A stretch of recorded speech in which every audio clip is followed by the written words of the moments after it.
Hayi, undunankulu wakwaZulu Natal uThami Ntuli bengathi kuyahanjiswana naye kulento yabantu bokufika bangaphandle.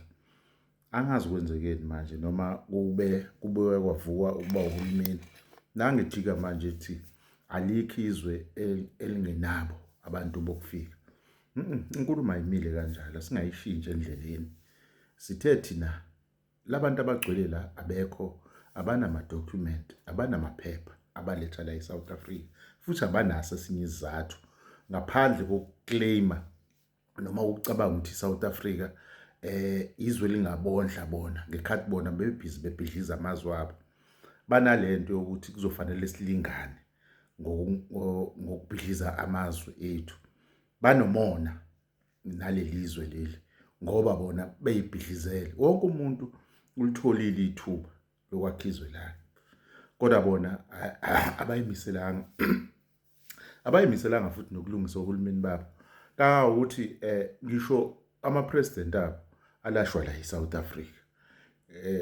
So nje asikho isidingo sale nkulumo lo eshiwo umhlonishwa laphana.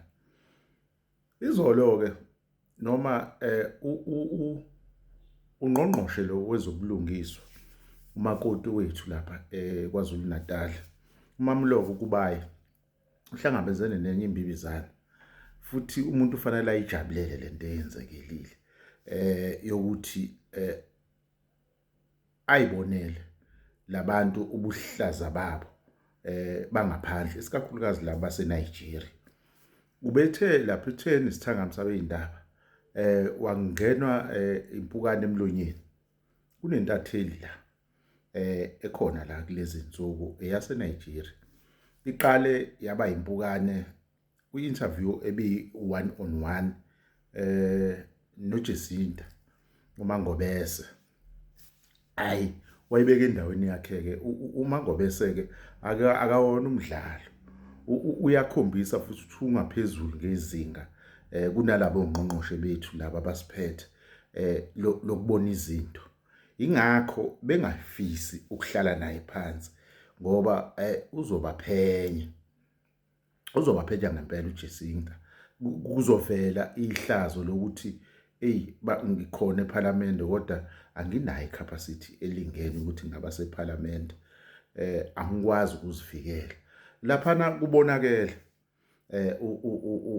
uMamloko Kubayi ukuthi mayisehlaselwa kanayo into azofika ngayo. Into eyenzeka zonke izinsuku la kuthina njengabahlali. Umane wakhetha yena ukuthi abana khiphi ihawu likahulumeni afike ngalo. Ukhumbuzile-ke le ntatheli ukuthi hayibo mina ngungqongqoshe ngimele istate sase-South Africa.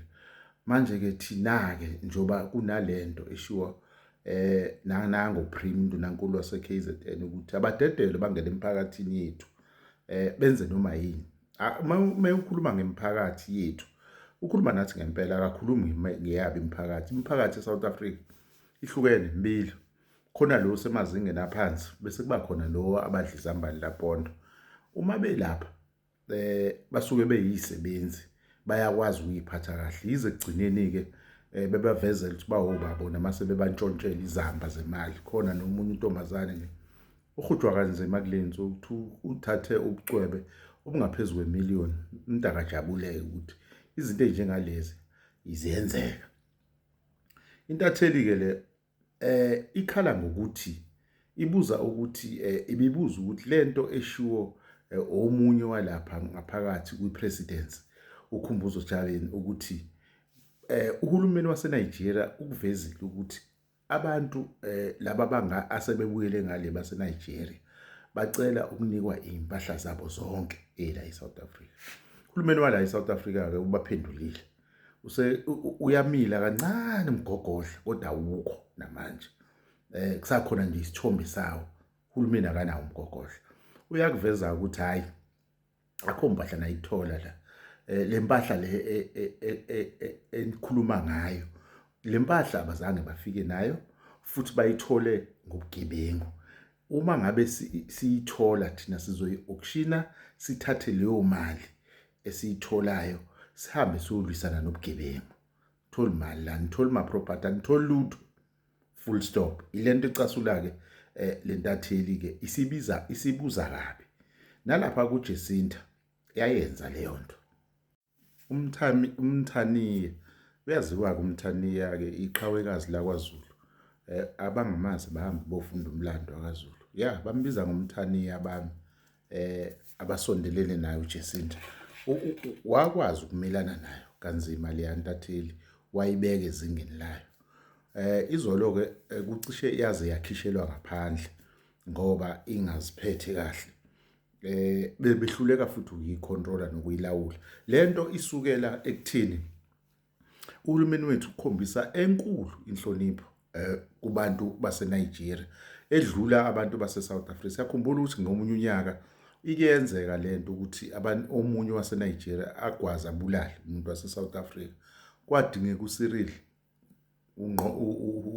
upresident wethu aye eNigeria ayoxolisa ngesenzo senziwe umuntu waseNigeria ekhipha isidumbu eSouth Africa, ngendlela abakwazi ukuncetheza ngayo.